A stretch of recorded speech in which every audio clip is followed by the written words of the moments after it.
Tonight we're here to learn about how we can help children master Taryag mitzvahs. So I'm going to touch on some very basics, real basics. Question number one,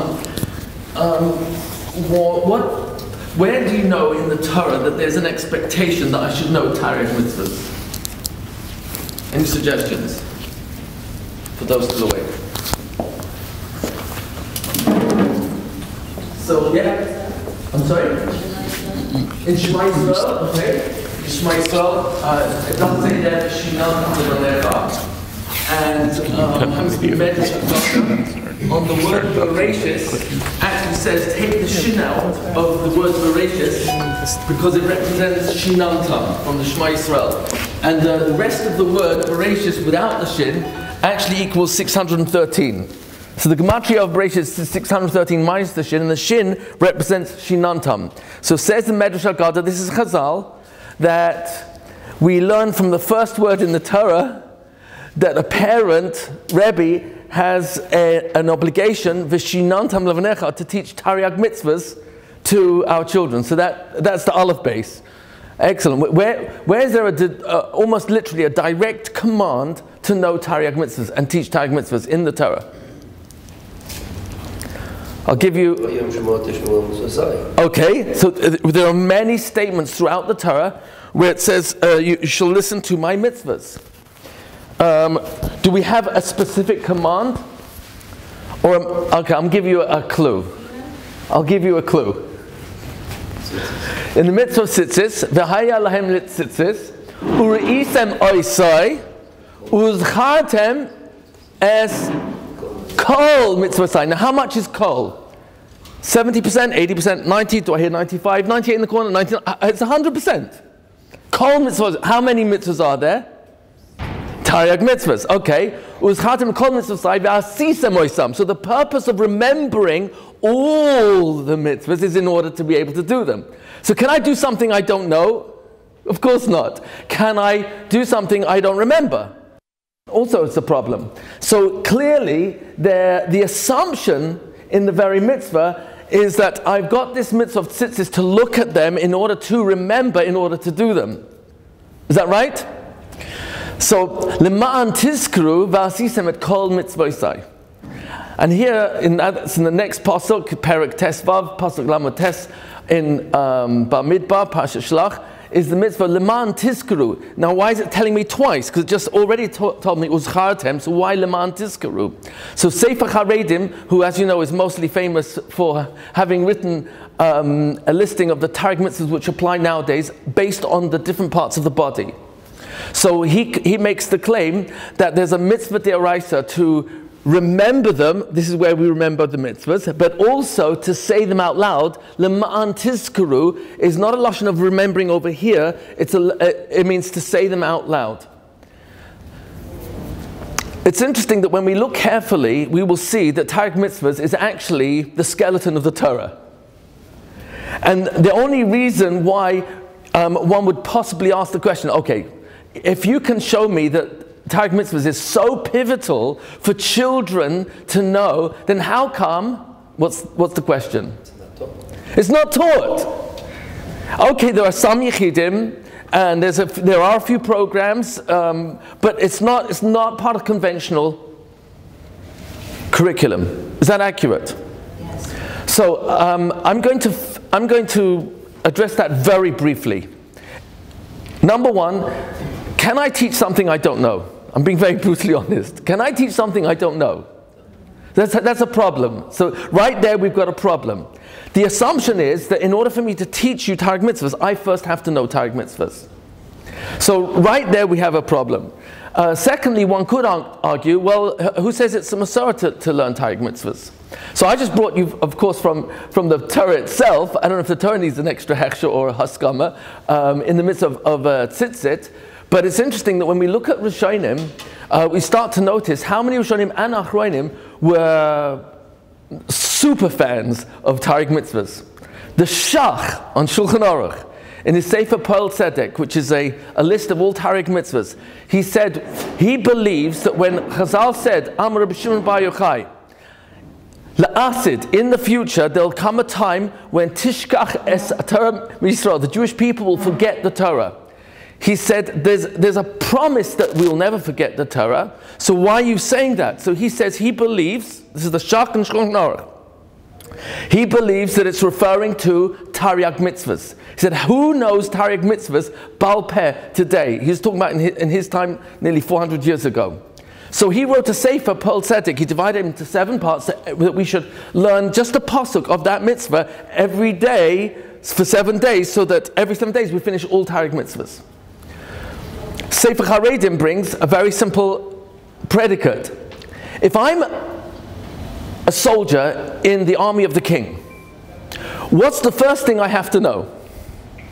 The rules of being a soldier in the king's army. And if I'm loyal to the king, and beyond that, so devoted that I'm willing to give my life for this person and his kingdom. So the most obvious kadima, din kadima, the predicate, the most obvious assumption is that because of my loyalty and love for him, I would want to know whatever he wants me to do as a soldier in his army. In the Lashon of Sefer Haredim, V'chi efshar, is it really possible? Liyos eved lemelech. He's not saying a soldier. That was actually from a different makar. Is it possible for a person to be an eved lemelech im lo yeda hukav ugzeroisav? If the eved, the servant, doesn't know what the king wants, how can I call myself a servant of the king? I haven't figured out what the instructions are. So Sefer Haredim offers that that's an obvious predicate that I have to know Taryag mitzvahs. Comes along Mesilas Yesharim, and he claims that if I'm going to claim that I love God, then the most obvious thing I have to ask myself is, if I love God, then surely because of my love I want to know what pleases him. And if he's told me many, many times, V'haya im shamoya tishmu, El kol mitzvos, if you want to listen to my mitzvahs, that's going to be the first place to go to demonstrate my love for Hashem. That's in Perek Yutes and Mesilas Yesharim. Sefer Haredim also offers that if I've got a mitzvah of teshuvah, and I want to be a Baal teshuvah, everyone should want to be a Baal teshuvah, from birth, not from birth, doesn't make a difference. But if I want to do teshuvah, how can I do teshuvah if I don't know all the lavim, all the lo taseis, all the don't do's in the Torah, so that I know which ones I have to do teshuvah for? And if I don't know all the aseis that maybe I've missed out on, so obviously I need to know Taryag mitzvahs. Is this making sense so far? Rambam in Hilchos Temura, Perek Dalet Mishnah Halacha Yud Gimel. Roiv dinei haTorah einon ela eitzos letakin hadeus uliyasher kol hamaisim. He basically says, the Rambam basically says that the majority of the mitzvahs are really there to help us fix ourselves, our character, our mindset. The mitzvahs are an amazing platform for children to, in their earliest years, define reality, God's reality. I know this is not maybe politically correct, but I'll just give you a simple example. Teaching children from 4, 5, 6, 7 years old, all Taryag mitzvahs. I was just in St. Louis this Shabbos, and Motzei Shabbos, a gentleman 6'3", comes up to me, Shaul Yecheskel was his name. So he said, Rabbi Rietti, I just want you to wish my son Mazel Tov, Yisrael, he's 6 years old. He just finished Taryag mitzvahs using the cards I'm going to show you tonight. And tonight at Avos and Banim, I hope you can be there. And I had to be there because there was a lecture right after that. So I managed to be there for it. He said, I'm making a siyum for Taryag mitzvahs. This is what I want to bring out. When a child learns the Isurim of Arayas, and they learn from the youngest age, and they're repeating this throughout the curriculum, oh, Mishkav Zachar. Then, if later on, Has v'Shalom, and I am assuming in the Frum community you're not probably fully aware of the pressure, the unnatural pressure. Do you know that you can't, if you are employed in a company today in New York, do you know that you have to watch a video about harassment in the workplace? And that about a third into the video, it kind of subtly switches to, now we know scientifically that when a person is born a boy or a girl, that's not accurate. Because the gender is something you have to choose. Do you understand what's going on here? I'm not saying more words.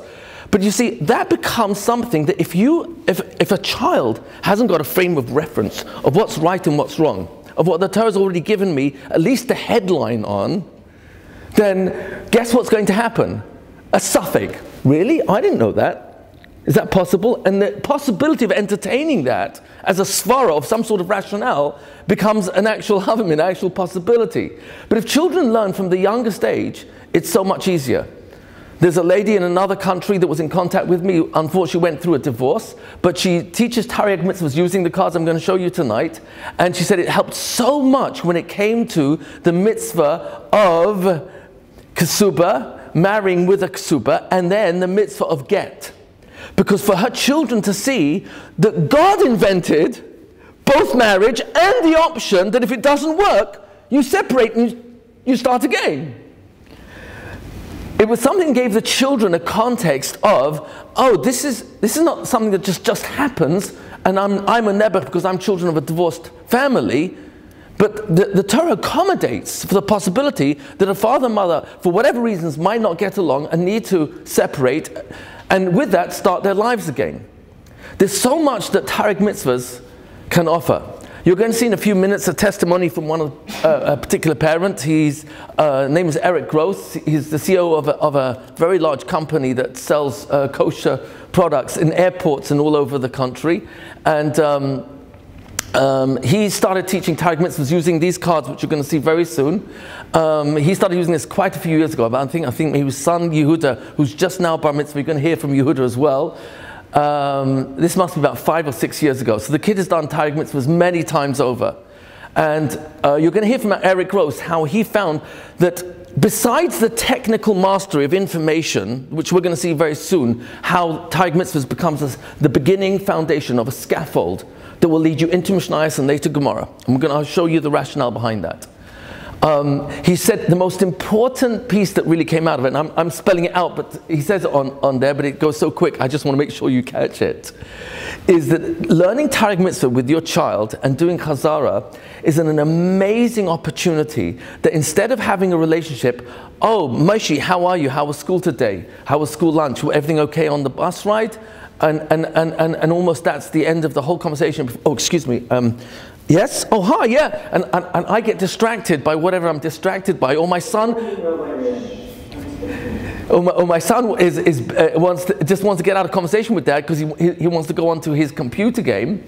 But what happens if you're learning Taryag mitzvahs and it's only 1 or 2 or 3 a night, and then you get to so many mitzvahs which are a platform for discussion, platform for hashkafa, platform for why does Hashem want me to do this particular mitzvah? And there's tons like that. The mitzvah Avas Yisrael, Avas Ager, Avas Hashem. Where does that take place? So based on Rambam, as we try to explain it, the mitzvah of Ava takes place over here. The feeling of Ava is because we're thinking thoughts of love for a person that makes us feel that. And helping children recognize that Taryag mitzvahs touches everything. They start going through Zerayim and they learn about, agricultural laws. They learn about business. They learn in the Beis HaMikdash. They learn about relationships.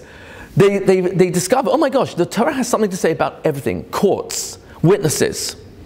And so what ends up happening is you're preparing the child to have this huge hashkafa. Hashkafa really means enormous context, where there's nothing that they could ever learn or experience in life that's not part of this massive context, which God gave only as the headlines. The Taryag mitzvah is just the headlines. We're going to get that in a few moments. Mishnah Brura points out, and this is in Siman Samach, Sif Dalad. He brings the following. Mishnah Brura was a huge fan of Taryag mitzvahs. He gave a shir every single day to his balabatim in Sefer Charedim. Big fan of Sefer Charedim. The Chavetz Chaim understood. He wrote a Sefer Sefer Mitzvahs Akatza, where he took all the mitzvahs which apply nowadays, which is about 290 mitzvahs, and he gives a very short paragraph each one. But his idea was that people would learn this and finish it every few weeks. So the Chometz Chaim in the Mishnah Berurah itself points out that Shulchan Aruch, our Bechelke Shulchan Aruch, the entire code of Jewish law, does not cover Taryag mitzvahs that apply nowadays. There are many mitzvahs which are missing, and therefore it's very important to learn all those other mitzvahs, because we have the following machlokes: mitzvah shrichas kavana or ein shrichas kavana. In the performance of a mitzvah, does it require that my mind is engaged in when I'm doing the mitzvah, or if I do the mitzvah without thinking, I still get the mitzvah? So in that discussion, the final conclusion is that mitzvahs deoraisa 6:13 shrichas kavana. Mitzvahs Rabbanan ain't shrichas kavana. So if I don't have kavana when I do a mitzvah deoraisa, I have to repeat the mitzvah. So it comes along Mishnah Berurah in Shulchan Aruch Siman Samach Sif Dalet and makes the claim: we need to know all the mitzvahs that apply to us, so that I know which mitzvahs I have to have kavana for. Otherwise, I'll do mitzvahs without kavana and not get the mitzvah. And he gives examples of mitzvahs that are not in Shulchan Aruch. For example, to be davek to hachamim. So the main meaning of that is not only to follow in the ways of the hachamim, but to do pragmatia, do business with hachamim, to eat and drink with Talmidei hachamim. Why? Because that brings us into a close proximity, and a Talmud Hacham who knows how to live the Torah according to Shulchan Aruch, according to Hashem's expectations. So we're role modeling from role models. And in that sense, the mitzvah of being davek to hachamim, which is not a siman in Shulchan Aruch, is a mitzvah I have to know that when I'm being respectful or being mashamish a Talmud Hacham, I'm getting a mitzvah deraisa in every single second. He gives many examples. Love every Jew. Praise and speak his praise. Avoid hurting other people with words. That's huge. If I'm not aware of the thoughts of hatred that I have towards other people, and it's not in Shulchan Aruch, there's no siman in Shulchan Aruch about that, but that's one of the deraisas. It's huge if I'm not paying attention to people that I have resentment for. Lo titar. That's an Avera deraisa. Lo tisna taricha bilvavecha. Oh, it's an Avera deraisa. If I'm not paying attention to this, so Shulchan Aruch, Mishnah Berurah is bringing, I need to know the mitzvahs, because Shulchan Aruch is not going to cover all of them. Be extra careful not to hurt a widow or orphans, not to speak gossip or rechilas, not to speak lashon hara, avoid sheker, not to defame another person. That's mostly shemra.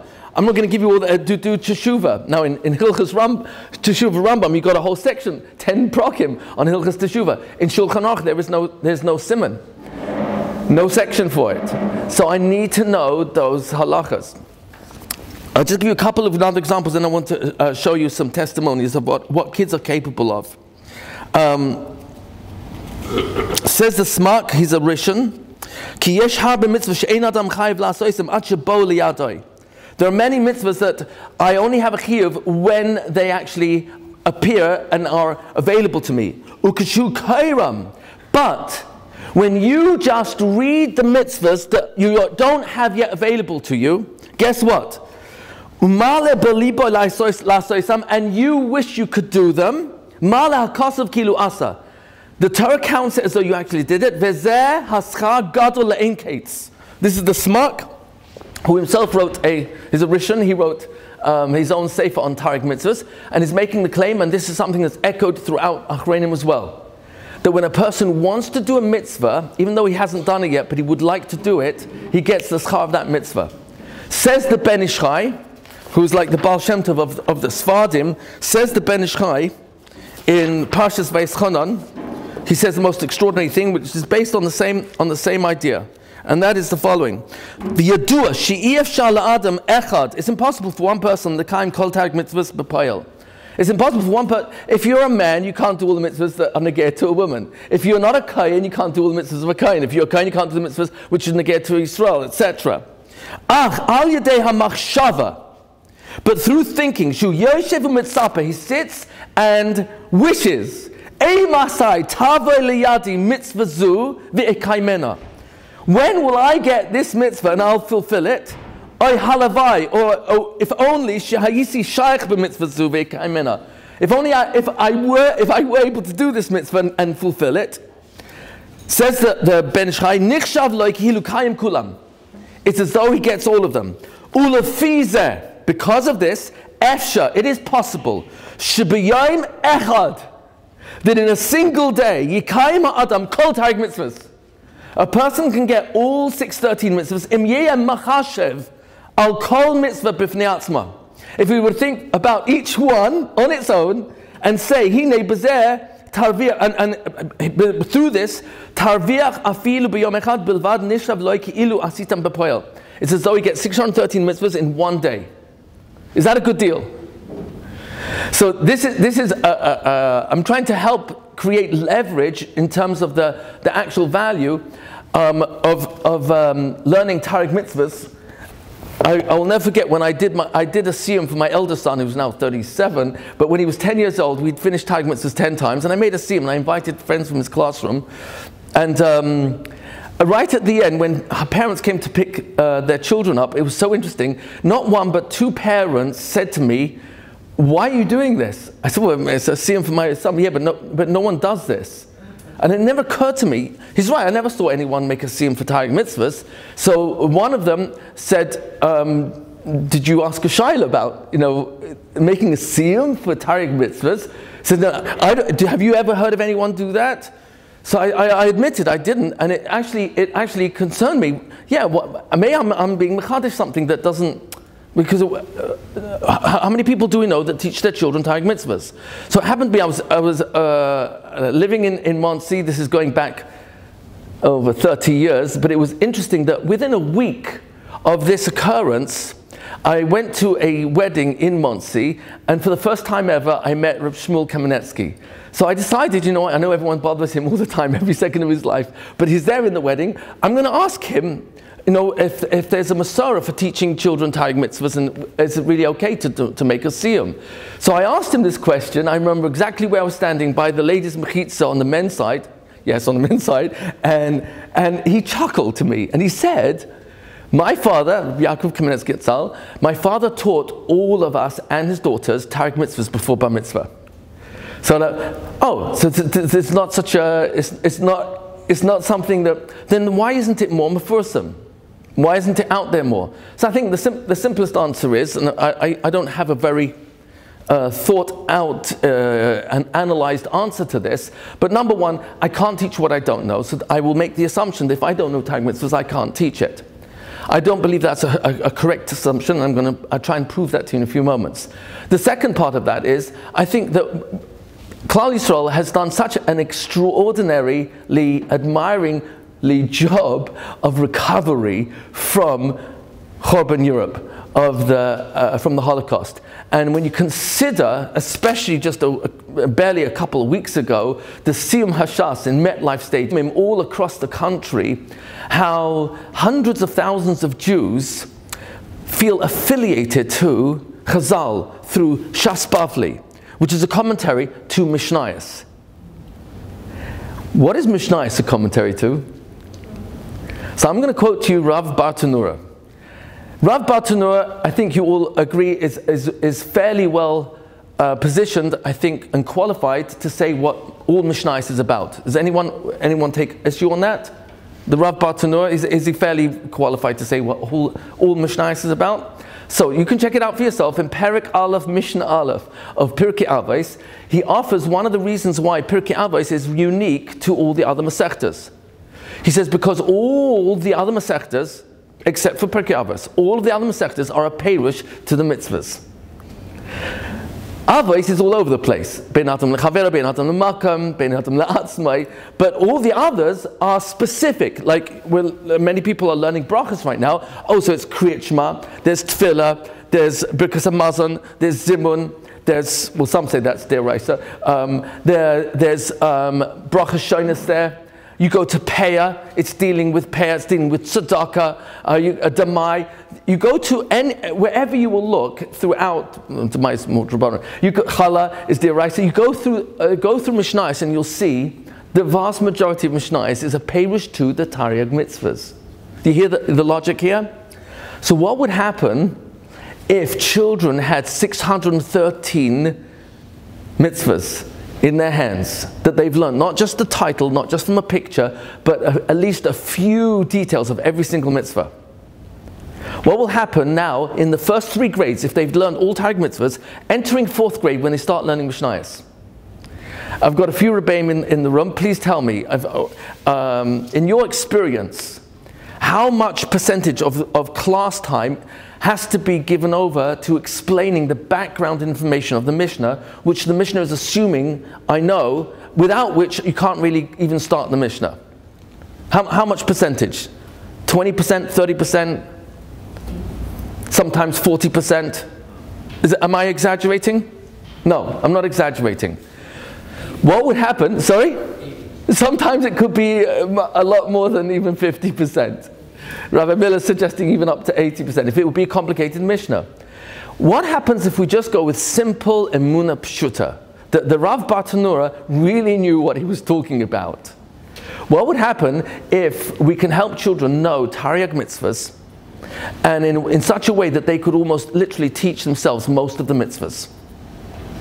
That might sound weird to you, but you're familiar with the expression, a picture speaks a 1,000 words. So I'm going to put into your hands in a few moments a number of pictures. I'm going to ask you just to look at them and flip through them and look at the front and the back, and on some of them there's no back, but some of them they do have. Look at the front, look at the back, and see how many mitzvahs you can teach yourself in a matter of 2 or 3 minutes.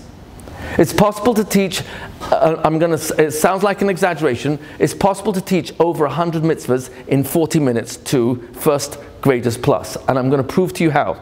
It's so ridiculously obvious.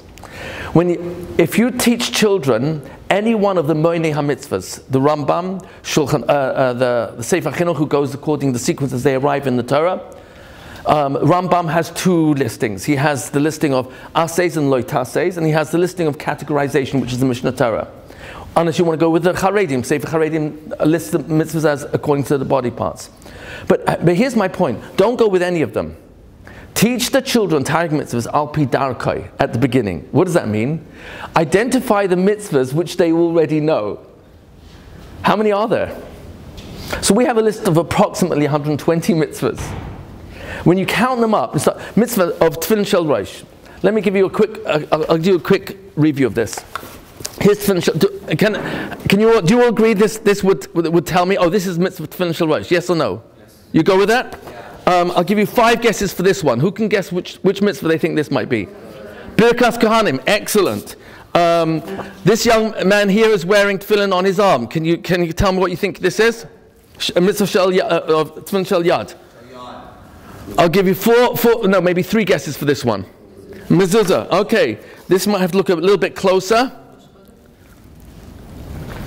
Pesach. Oh, what's he doing on Pesach? Is he sitting up straight? Is he sitting up straight? Oh, he's leaning. He's leaning. Oh, he's eating matzah. Achilas matzah on El Pesach. This is Sipur Yitziat Mitzrayim. It's not so obvious, but I'm going to once you see it, can you see this is the mitzvah of Sipur Yitziat Mitzrayim? Can you see it? Do you agree? Do you follow? Okay, 8 guesses for this one. What's the mitzvah on Rosh Hashanah? Listen to the shofar. You see, no one's blowing it. It has to be blown by someone, but you see he's listening. So the actual mitzvah is Lishmoya B'kol Shofar. On the back of each card is the Hebrew as Rambam, the exact wording of Rambam as he describes each single mitzvah. So it's a very simple title from the Rambam. The pasuk is there as well, and of course a very simple English title for each mitzvah. I'll give you 6 guesses for, 6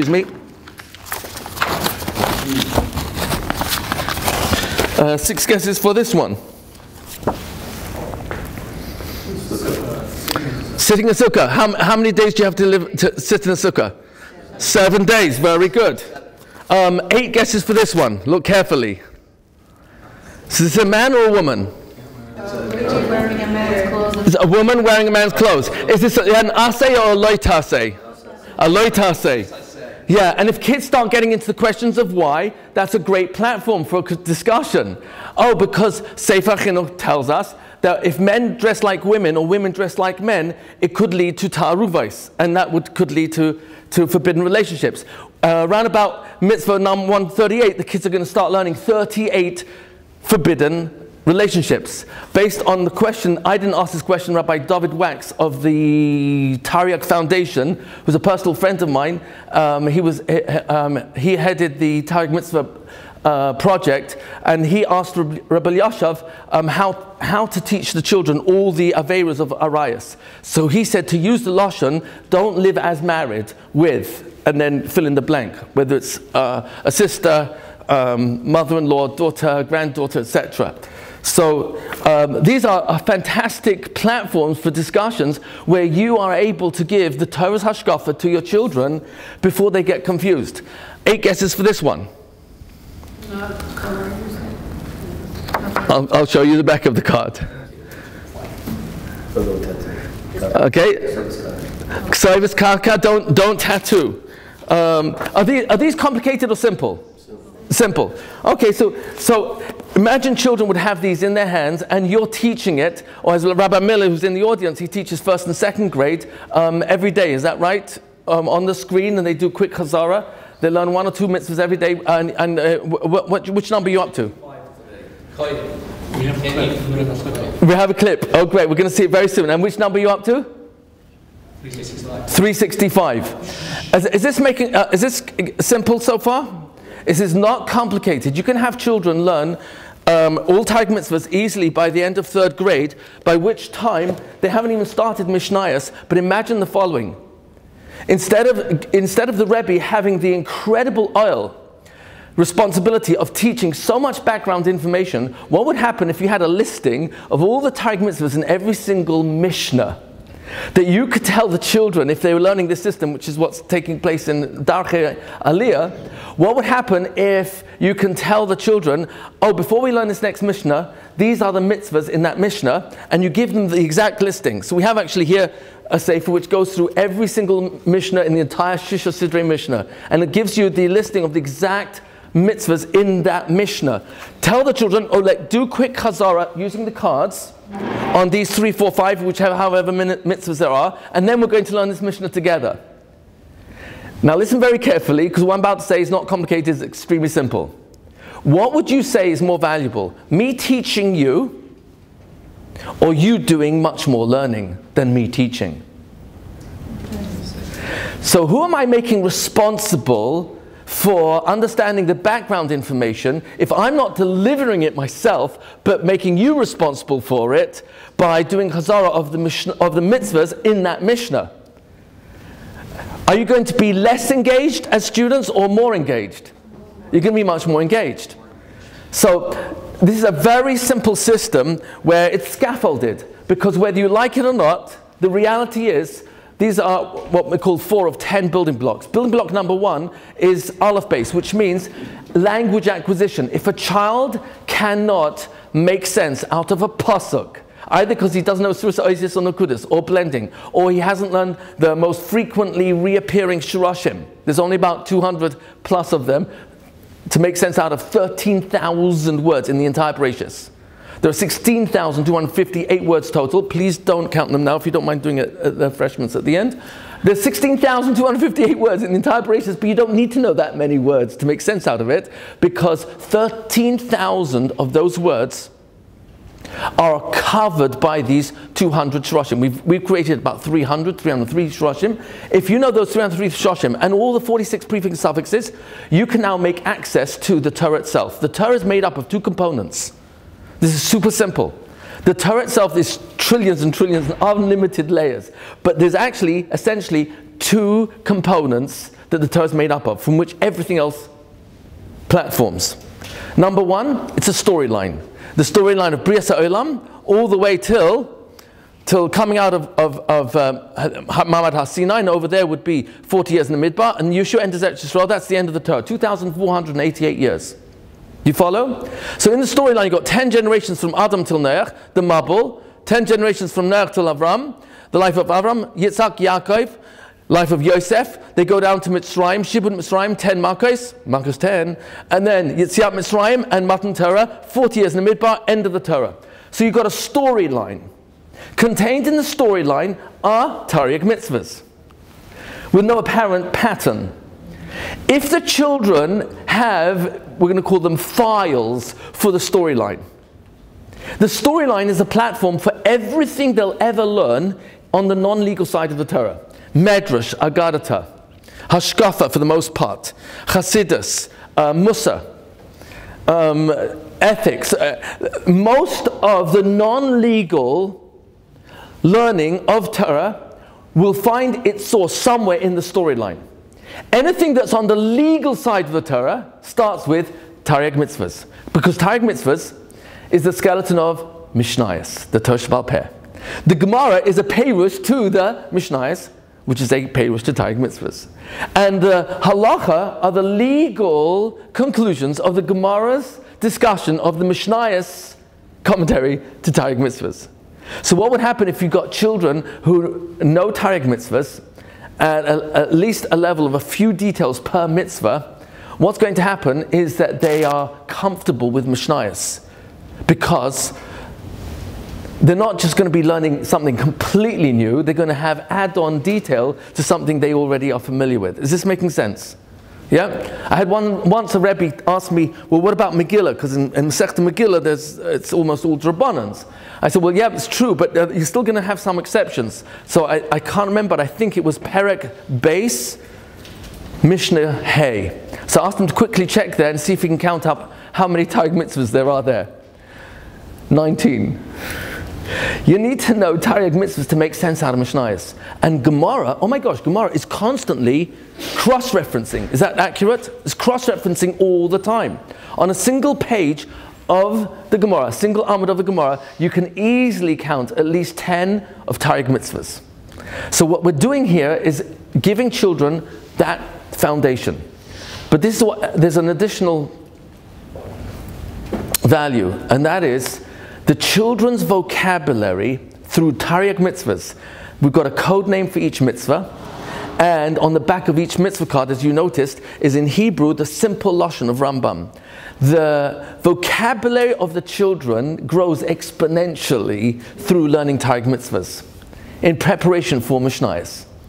Do you follow? So that you can start to wean off vocabulary sheets, which are becoming more and more as a crutch, almost as though the curriculum requires that I can touch all these words onto the vocabulary sheets. But what about, forget about the sivuvim, what about learning inside the text straight away with lots of chazara? And guess what? The children will start to build up their vocabulary and their familiarity with words and the context and the sentences until they start to be able to learn this by themselves, which is ultimately the real goal. Is this making sense so far? So at this point I'm going to ask Rabbi Selma if you could help me find the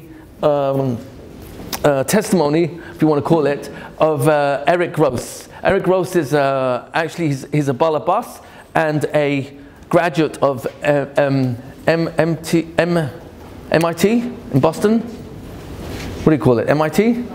Yeah, thank you. And CEO of a company called Kosher to Go. What's the name of it? Something like that.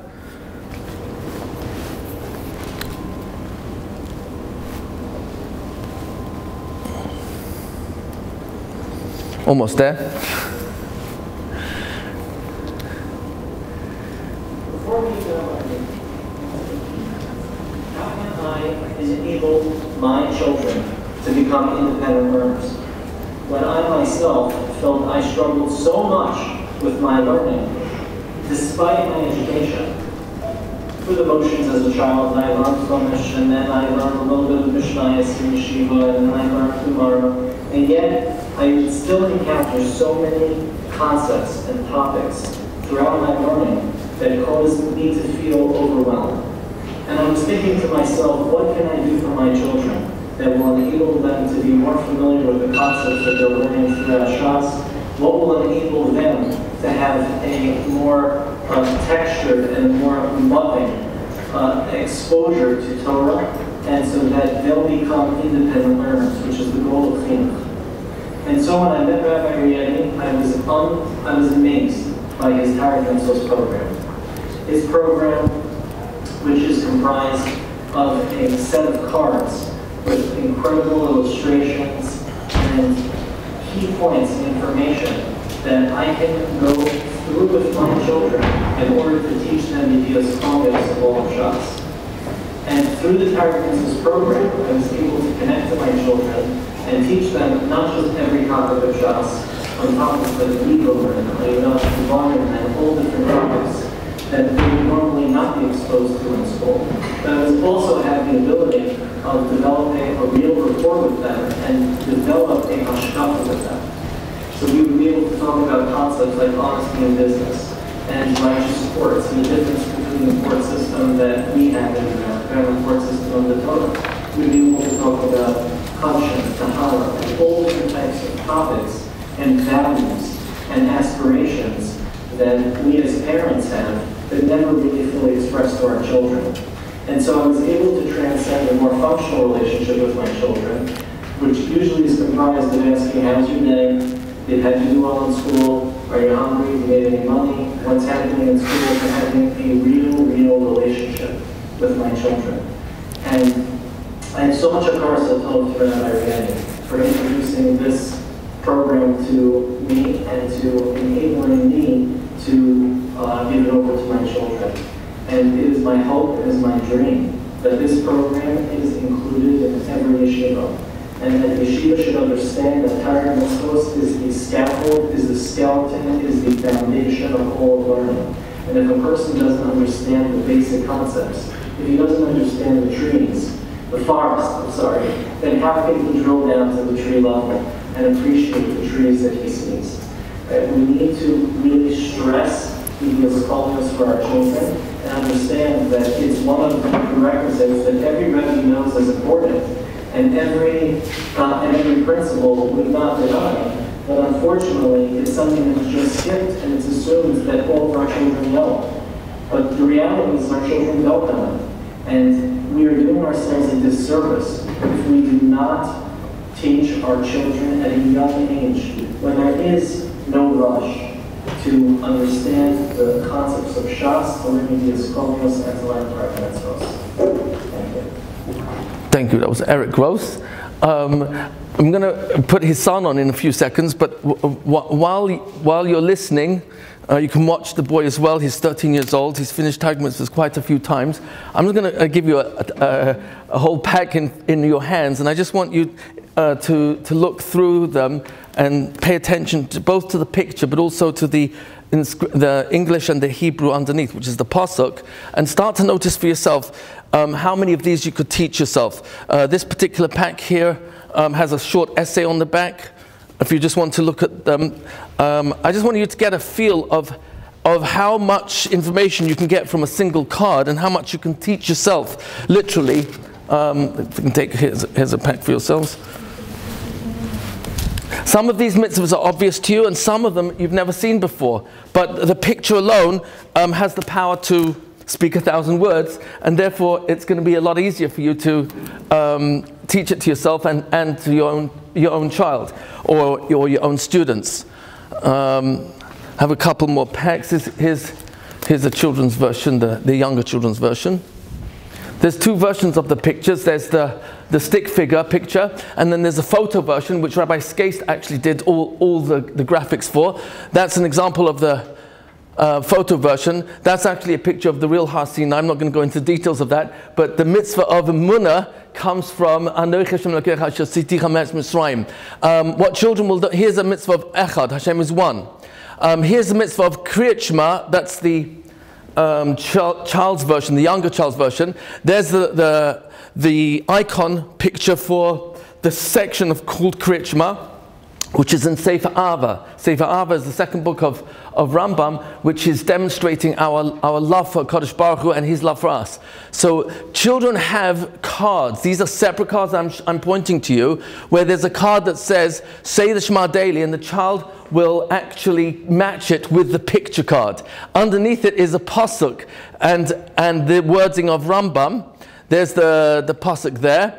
So we've actually got all these here. You've got a code word, you've got the English, Rambam's language, and then the pasuk. So these are separate cards that the children will learn to actually match with the picture card. So we're scaffolding incremental levels of detail. Do you follow the logic here? When the children are ready for more information, we go to what's called which mitzvah am I?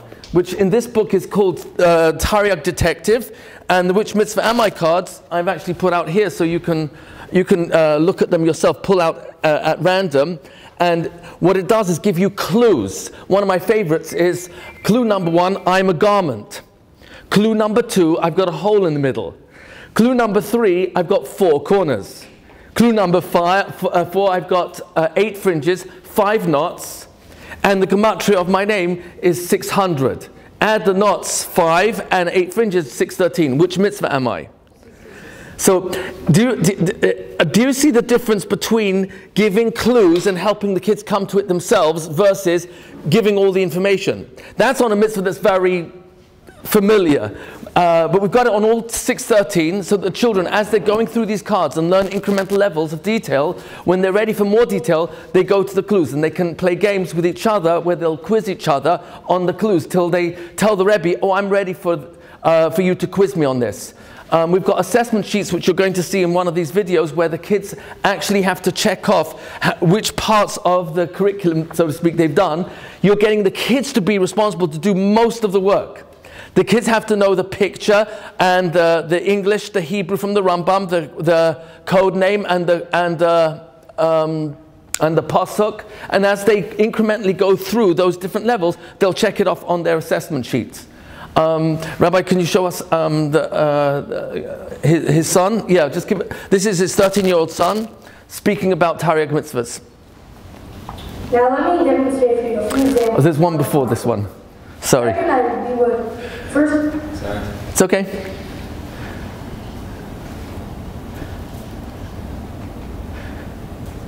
Thank you. For the past few years, I have learned Rabbi Rietti's Taryag Mitzvos program with my mom. Every night we would do one new mitzvah and then do Chazaq on one that we did the previous time. We would use the pasuk to learn it and to understand the source of the mitzvah. We would see what the mitzvah is called, and we would use the pictures and the graphs and all the numbers to help us understand. These cards have helped build a foundation for me to learn Gemara. Even though I may not be an expert in every single mitzvah, I know every single halakha, I now know the basic foundation of Taryag mitzvahs.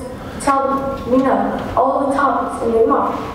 Even in a few pages of Gemara, may cover many different topics that I would need to understand. In order to understand it, I will need to know Taryag mitzvahs. Without these Taryag mitzvahs programs, I believe that my Gemara experience would have been much more difficult. That these have made my life much, much easier. Thank you. And he's now going to show us how he would learn the mitzvah. If you want to quickly show the second one, it's only 2 minutes. Now let me demonstrate for you a few examples of how the cards work. So every night we would first read the pasuk that it says, "The asuli mikvah shechanti b'savah." You'll make for me a Beis Hamikdash, and I will sleep in it. Alright, so this is the mitzvah to build Beis Hamikdash. So here on the front is a picture of building Beis Hamikdash, and the key word here is leave notes. To build is to build Beis Hamikdash. This check in the corner means that is a positive mitzvah, an answer. And the number in the corner, 301, means that it is the 301st mitzvah, according to the Rabbi. And that is just one mitzvah. The next mitzvah is the mitzvah that when you misuse the Beis Hamikdash's holy property, you have to pay first the principal and the fifth, carry the chomers, and you have to give an ashram. And the puzzle says, and you'll pay an extra fifth, which means that you will add a fifth. Okay, if you will misuse heaven, as you see as a picture, right? If you use heaven, then you have to pay a fifth, and there's an other which is displayed as a do. This is a azay, as indicated by the check, and the word moel, which means moel, which is talking about me'ilah, right, which is what is used of hekdesh, and that's 401, to indicate that the 401st mitzvah in the mitzvah. The next mitzvah is Gavi. That you cannot use metal tools to form to cut the stones of the Beis Hamikdash. Rabbi Salman, can you show us Rabbi Miller's class? Rabbi Rietti? Yes. All based on the Rambam? So I tell you how I do this. I teach about 100 to 120 mitzvahs. It's all in the manual. Selecting exactly which ones, because the children are already familiar with Tfin Shel Rosh, Tfin Shel Yad, Mezuzah, Tzitzit, Lulav, living in a sukkah for 7 days, etc. And then there's certain mitzvahs which, even if they're not familiar with, but because the picture speaks 1,000 words, they'll see someone writing a Sefer Torah. Oh, so there's a mitzvah to write a Sefer Torah. The next mitzvah would have the same person wearing a crown. Oh, there's a mitzvah of a Jewish king to write a Sefer Torah. So we do these, like, if you want to call them random mitzvahs, then after we've done 120, that's when the Rabbi asks the children, how could we organize these mitzvahs? And this is so telling what the children will now come up with. I had this in first grade and a little bit in second grade as well. The first graders will say, oh, you know what? Let's make 2 piles. One will be the mitzvah's aseh, which has the green check, and the mitzvah's light aseh. So I'll say, brilliant. Shlomo, do you remember where Rambam is on the timeline? So we have a timeline. I didn't put all of the pictures up, but they'll know that, oh, there's Rambam on the timeline. So Rambam came up with your idea. He wrote a sefer called Sefer HaMitzvahs. And in Sefer HaMitzvahs, he divided it into 2 sections, all the assays, all the do mitzvahs, and all the loit assays. So that's one way we could organize it. Any other suggestions? So one kid might say, oh, you know, why don't we list them as they appear in the Torah?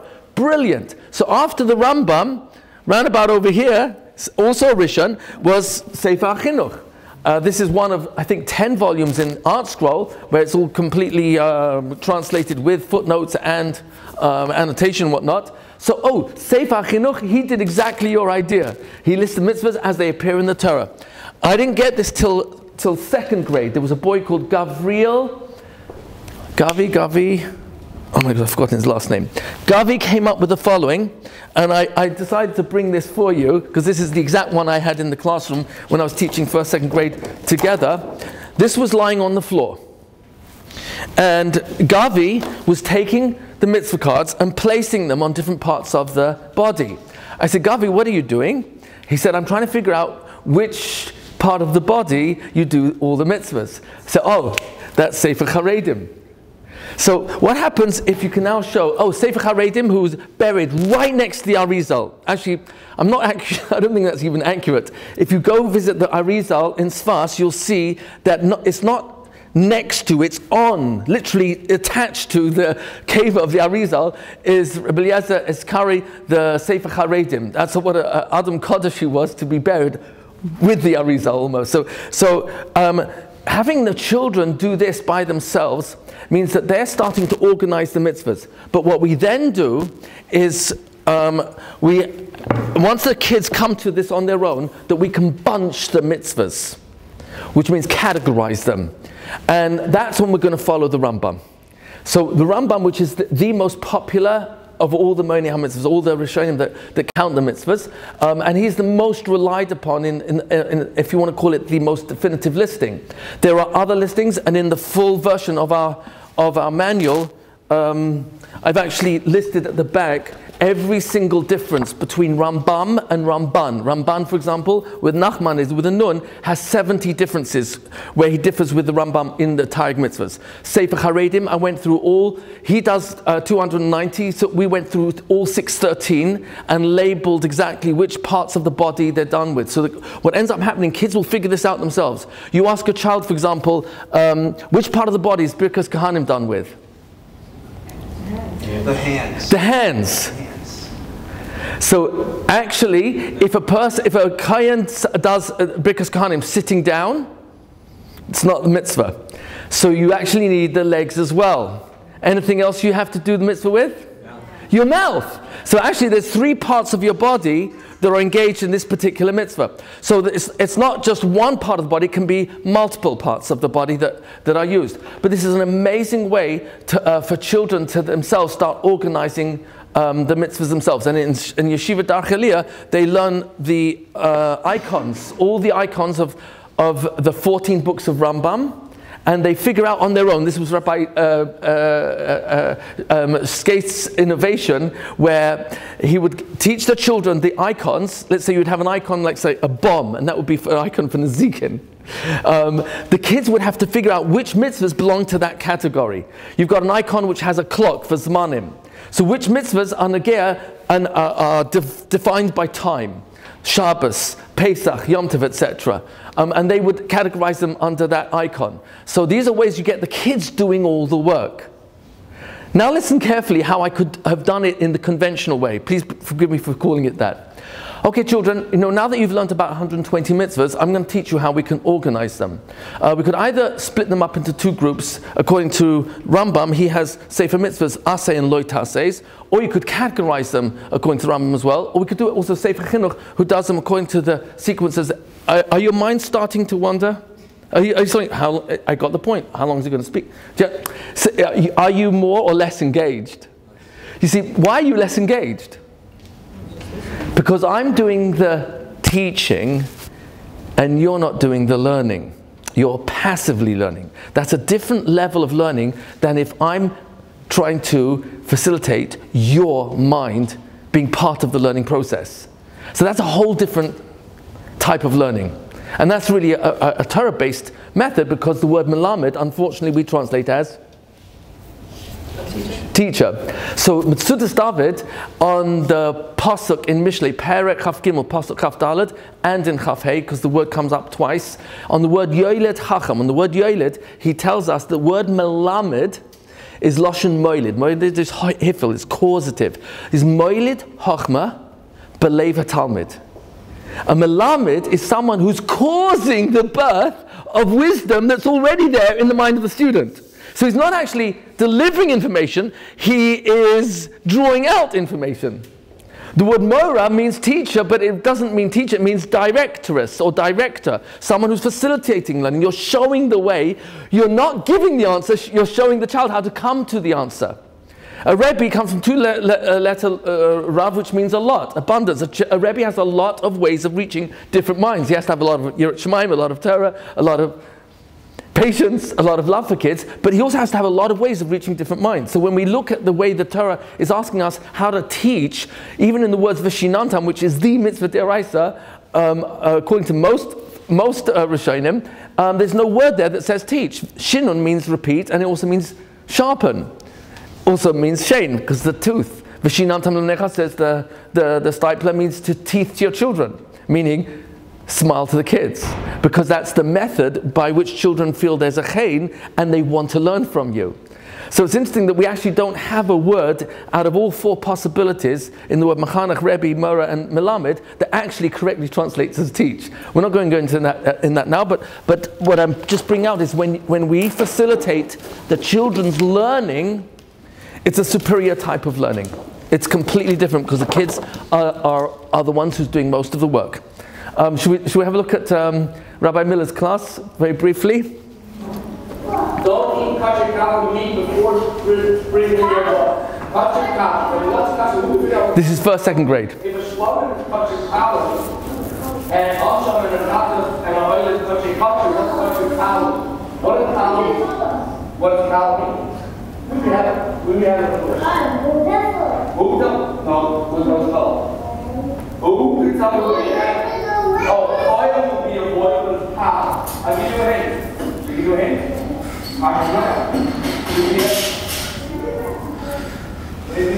Where? Their eyes. Very good. Otherwise, I can't online. You want to see toast? He teaches trop, so he's reminding them at the beginning of the pasuk where to find Kal. Very Polish. Because cow means a wine Polish. So don't, if you bring a swallow, can you eat from the meat right when it's shechted? What are you waiting for? Yeah, the way to sprinkle the blood. Don't eat much cow meat before sprinkling the blood. Thank you, Rabbi Miller, who's here. If you need to ask him any questions at the end, please feel free. You can divide all tag mitzvahs into little sections here. I'm just giving you an example of some of the materials that are available to you. There's a reference book that will reference every single mitzvah according to the smag and the chinuch. There's one more? Oh good, we've got one more thing with the children. Are you getting a feel of using the cards and being able to teach yourself? This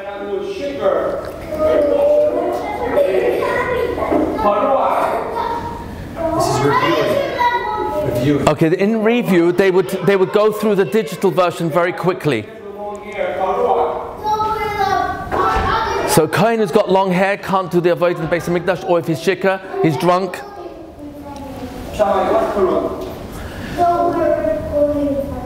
It's Don't play basketball. What's the mitzvah you Are the kids engaged? Yes. Are they excited or bored? It's through the facilitation of pictures and asking questions, you're constantly engaging the mind of the children. So it's a very powerful and simple way. If you think about it, the Chumash is that way. The Chumash was written, dictated by Kodesh Baruch Hu, so nobody can understand it. It's deliberately written so that the spelling is inconsistent. Toldos with a vav, without a vav.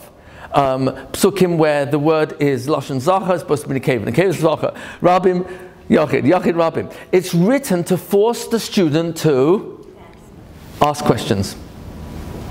Realize this doesn't make sense. And now you have to engage with the Rebbe to have a dialogue. And 1300 years this method was extremely effective until Chazal saw, Rabbeinu HaKadosh Baruch Kadosh saw Harasha. It was an emergency measure. We had to put the missing information into writing. But when they wrote the Mishnayos, it's such a terse language, it's so cryptic, it's such a kitzur lashon that you can't understand it. You're forced to ask questions.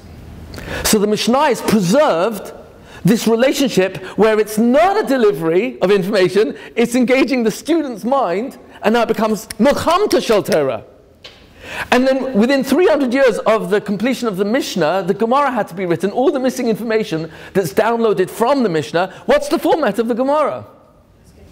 Question-answer format, problem-solution. And often the Gemara would find a problem with the solution and then go off on what looks like a tangent. In other words, throughout history, whenever Chazal, or even later we'll see, had to, so to speak, reconstruct the Torah so it would be more available to Klal Yisrael, they always tried to preserve the original intent, which was engaging the mind of the student, and always avoided at the greatest imaginable cost that it should ever be a delivery system. That was part of the Hisnagdus against the Rambam, because he delivered the Psak Halacha without the process, without the thinking. And that was considered a huge danger. What they didn't realize, those who were against it, they didn't appreciate fully that Rambam was a visionary, and he saw that unless there was a way to take the whole of Shas Bavli and Yerushalmi, Intercept and Sifra and Sifri, all the Torah Sheba'al Peh and Torah Shebektav, combine it into Psak Halacha, the vast majority of Klal Yisrael who don't know all the Shas Bavli and Yerushalmi, Intercept and Sifra, they have no access to the Halacha. So he created a code, Mishnah Torah, which makes available to everybody. And the irony is that there's almost not a single page out of over 2,000 pages of Shas Bavli that doesn't reference Rambam throughout the page. What the halachic ruling is of Rambam on that page. So these are ways I'm hoping that you touch the cards enough to get a sense of how much you can teach yourself, and especially go to the next level with which mitzvah am I cards. And there's other excellent curriculum out there by the Yahadut program. This is one of 5 volumes, and it goes through the same numbering of the Rambam that we're using. And it's much more sophisticated in terms of the amount of detail for every single mitzvah. So there are ways to have the children busy teaching themselves so that they become much more serious learners and much more engaged, much more in love with learning, because it's them who's doing the work. Is this making sense? Any questions? Comments? Criticism? Oh,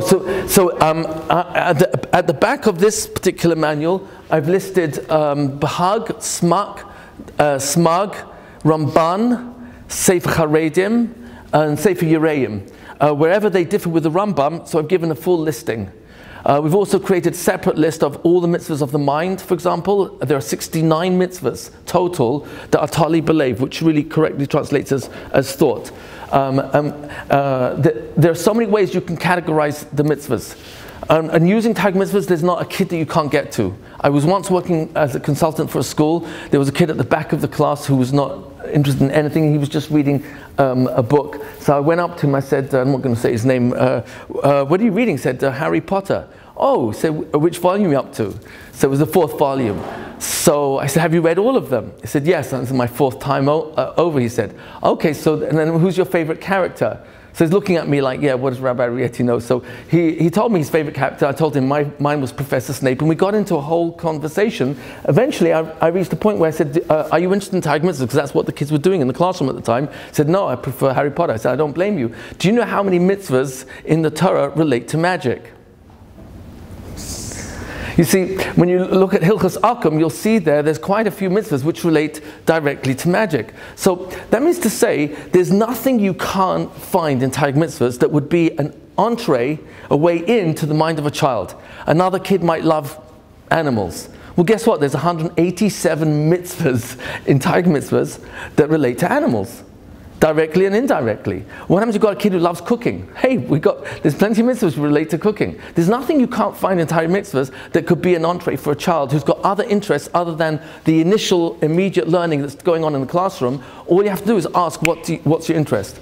Personally, I have to be careful what I say in public. I try to finish Taryag mitzvahs about 3 times a day, but it goes very quickly when you know the code words. So if anyone, a Rabbi, for example, wants to know, give me a list of Taryag mitzvahs on any subject, it will take me about 20 minutes, maybe half an hour max. I'll go through Taryag mitzvahs very quickly, and I'll give you a list of any mitzvah that's negated to, let's say, metal or music or whatever subject you want to come up with. I'll quickly go through it. It may not be 100% comprehensive, but what I'm attempting to claim is that you can touch a child on any subject through Taryag mitzvahs, because it's impossible that the Torah is silent on anything. And being that Taryag mitzvahs is the foundation of Kol HaTorah Kula, it has to be there. How do we implement this in our house and not in a classroom setting?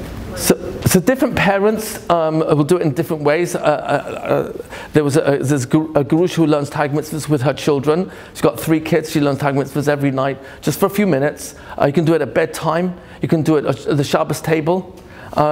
Using cards is just a lot easier because it's almost like this is your cue, and it's self-explanatory. It's telling you what, and they're numbered, so you can go check which mitzvah am I card if you want more information, or if the kid himself is more interested, and they can read. So you send them to the Yardus program, where the numbering is almost identical throughout, with very few exceptions. So it really starts with you, but you do not have to know Taryag mitzvahs to teach it. That's what I'm trying to bring out. You can learn it along with the children, and that's the most important piece, because the resistance, I think, to teaching Taryag mitzvahs is the assumption that I have to know it all first. How can I know less than the kids? But what happens if you're okay learning along with them? You have a book with all the Taryag mitzvahs? We have a book with all Taryag mitzvahs.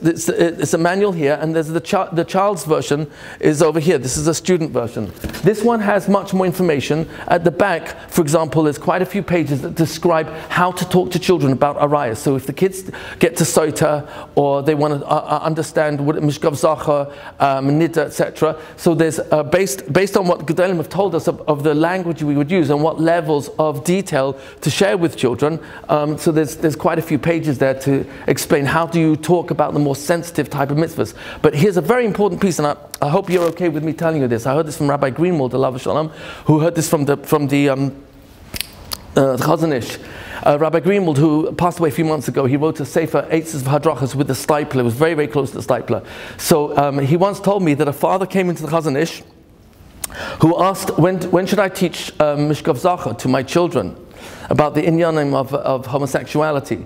So the Chazon Ish said, well, in Perek Yotes, because of the story of Sodom. I mean, so the way he explained it to me, the Torah is not silent about anything. So use the Torah as your platform. Use it as your curriculum. How much detail you go into, the kid is probably not asking you for that much detail. Once one of my own children, I think he was 6 years old, asked me, so how did mommy become pregnant? Right? Now I could have gone into, oh my gosh, I can't believe 6 years old. Oh no, oh no. No, I could get all anxious, but I think Hashem gave me the Yishuv Das at the moment. I said, that's an excellent question. Come over here, I'll show you. And I pulled out Mishnayos Nida. I said, when we get to the Mishnayos and we're going to learn this Masechta over here, we're going to learn much more detail, and it's all there. And what was so interesting to me is the kid was not interested in the detail, just to want to know the information exists, and that was enough to satisfy him. Now if he was a bit older and would ask for more information, so I can go into a mashal, planting a seed in the ground and it grows into a tree that gives fruit, etc. So you plant a seed into the Isha and it becomes a child, etc. But the amount of information the kid actually needs is very, very little. Just the kids want to know that answers exist. When we shy away, especially in this generation, we are actually inviting the street to educate our kids.